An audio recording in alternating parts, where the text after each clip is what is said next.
Assalamualaikum warahmatullahi wabarakatuh. Nah, di sini kita akan membahas tentang pola dan suku barisan bilangan. Nah, apa itu barisan bilangan? Coba kalian perhatikan pola bilangan berikut. Nah, itu ada 1, 3, 5, 7, dan seterusnya. 2, 4, 6, 8, 10, dan seterusnya. 3, 6, 9, 12, 15, dan seterusnya. Nah, pada bilangan-bilangan tersebut itu memiliki atau disusun dengan pola-pola tertentu.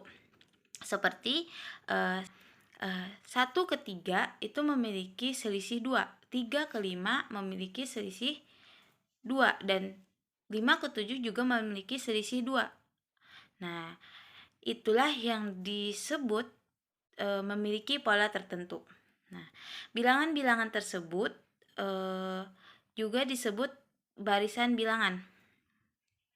Setiap bilangan dalam barisan bilangan tersebut itu disebut suku barisan. Nah, suku ke N, suatu barisan bilangan ditulis dengan UN, atau suku ke N sama dengan UN.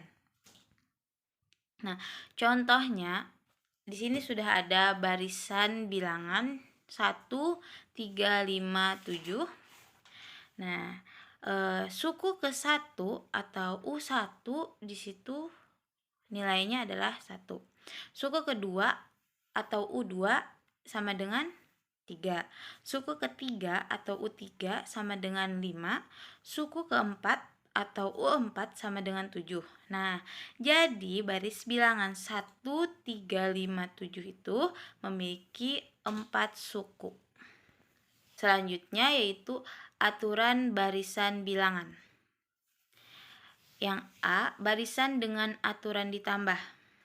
Yang pertama, barisan bertingkat 1. Di sini sudah ada contoh baris bilangan, yaitu ada 1, 3, 5, 7, 9, dan seterusnya. Dapat kita lihat bahwa dari 1 ke 3 itu ditambah 2, 3 ke 5 itu ditambah 2, 5 ke 7 ditambah 2, dan 7 ke 9 juga ditambah 2. Nah, dapat kalian lihat secara jelas bahwa pola setiap bilangan itu bertambah 2. Nah, inilah yang disebut dengan bilangan bertingkat 1. Dengan kata lain, suatu barisan bertingkat 1 apabila memiliki selisih yang tetap pada satu tingkat. Yang kedua, ada barisan bertingkat 2. Di sini saya beri contoh barisan bilangannya, yaitu ada 1, 3, 6, 10, dan seterusnya. Dapat kita lihat bahwa dari 1 ke 3 itu ditambah 2, dari 3 ke 6 ditambah 3, dan dari 6 ke 10 itu ditambah 4. Nah, apakah selisihnya sudah sama? Belum kan? Nah, jadi kita lihat pada angka di tingkat 1. Dari 2 ke 3 itu memiliki selisih atau ditambah dengan 1. Dari 3 ke 4 juga ditambah dengan 1. Nah, jadi kita dapat selisih yang tetap. Sehingga inilah yang dinamakan dengan 2 tingkat atau barisan bertingkat 2. Yang B, ada barisan dengan aturan dikali. Sini sudah ada barisan bilangannya, yaitu 1, 2, 4, 8, 16, dan seterusnya. Dari 1 ke 2 itu diperoleh dari mengalikan 2. Jadi 1 dikali 2 hasilnya 2. Dari 2 ke 4 juga dikali 2. 2 dikali 2 hasilnya 4. Begitu juga dari 4 ke 8 dikali 2 dan 8 ke 16 dikali 2. Nah, itulah yang disebut dengan barisan dengan aturan dikali. Yang C, barisan dengan aturan dipangkatkan. Nah, ini ada barisan bilangan, yaitu ada 1, 4, 9, 16, dan seterusnya. 1 ini adalah 1 kuadrat.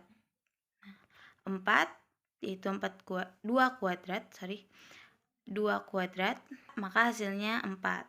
9 itu 3 kuadrat, 3 dikali 3 hasilnya 9, dan 16 itu 4 kuadrat, atau 4 dikali 4 hasilnya 16. Nah, itulah yang disebut dengan aturan dipangkatkan.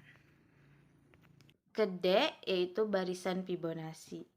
Saya beri contoh, itu ada 1, 1, 2, 3, 5, 8, dan seterusnya. Barisan Fibonacci yaitu barisan yang dimulai dari suku ketiga. Nah, itu suku ketiga adalah 2. Nah, itu. Nah, didapat 2 itu dari 1 ditambah 1. Terus didapat 3 itu dari 2 tambah 1. Dapat 5 dari 2 ditambah 3. Dan dapat 8 dari 3 ditambah 5. Maaf, saya salah mengetik. Terus suku ketiga dan seterusnya itu merupakan jumlah 2 bilangan sebelumnya. Nah, ini ada aturannya, yaitu mulai dari suku ketiga, setiap suku diperoleh dengan menjumlahkan 2 suku sebelumnya. Nah, jadi barisan Fibonacci yaitu dimulai dari suku ketiga dan setiap suku diperoleh dengan menjumlahkan 2 suku sebelumnya.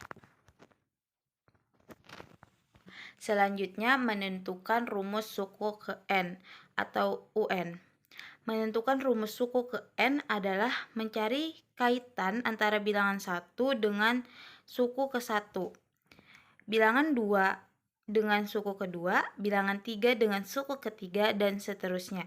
Nah, oleh karena itu, untuk bilangan N dapat dikaitkan dengan suatu bentuk aljabar dalam variabel N. Contoh, barisan bilangan 3, 6, 9, 12, dan seterusnya. Tentukan rumus suku ke N atau UN. Nah, jawab yaitu suku pertama atau U1 yaitu 3, suku kedua yaitu 6, suku ketiga yaitu 9, dan suku keempat itu 12. Nah, 3 itu didapat dari 3 dikali 1. 6 didapat dari 3 dikali 2, 9 didapat dari 3 dikali 3, dan 12 didapat dari 3 dikali 4, dan seterusnya. Nah, sehingga diperoleh rumus suku ke N adalah UN sama dengan 3N. Selanjutnya yaitu menentukan nilai suku ke N atau UN. Contoh, diketahui UN sama dengan 2N ditambah 3. Nilai U10 adalah, nah kita jawab, tadi diketahui UN sama dengan 2N ditambah 3. Nah, N itu sama dengan 10. Jadi, U10 sama dengan 2 kali 10 ditambah 3. U10 sama dengan 20 ditambah 3. Jadi, nilai U10 sama dengan 23.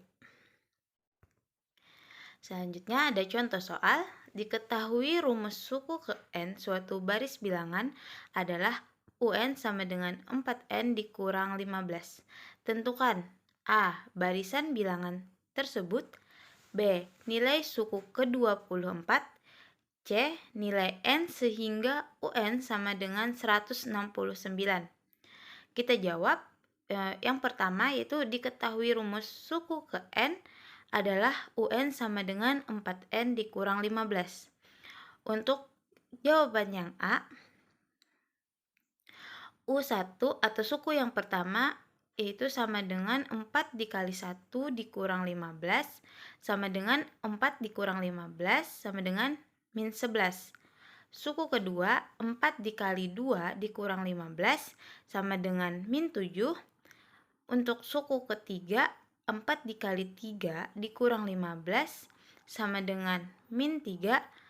Suku keempat sama dengan 4 dikali 4 dikurang 15 sama dengan 1. Nah, diperoleh barisan bilangan yaitu min 11, min 7, min 3, min 1, dan seterusnya. Jadi, barisan bilangan tersebut adalah min 11, min 7, min 3, 1, dan seterusnya. Nah, yang B, jawaban yang B, suku ke-24.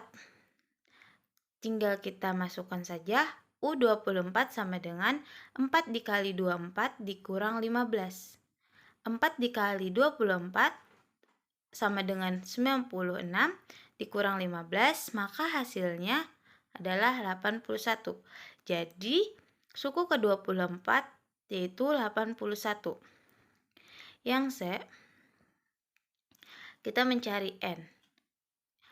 UN sama dengan 169. Tadi rumusnya itu adalah UN sama dengan 4N dikurang 15. Nah, karena UN-nya sudah diketahui, jadi 4N dikurang 15 sama dengan 169. 4N sama dengan 169 ditambah 15. 4N sama dengan 184. N sama dengan 184 dibagi 4. N sama dengan 46. Nah, jadi nilai N adalah 46. Oke, itu saja pembahasan hari ini. Semoga bisa dipahami. Saya akhiri. Wassalamualaikum warahmatullahi wabarakatuh.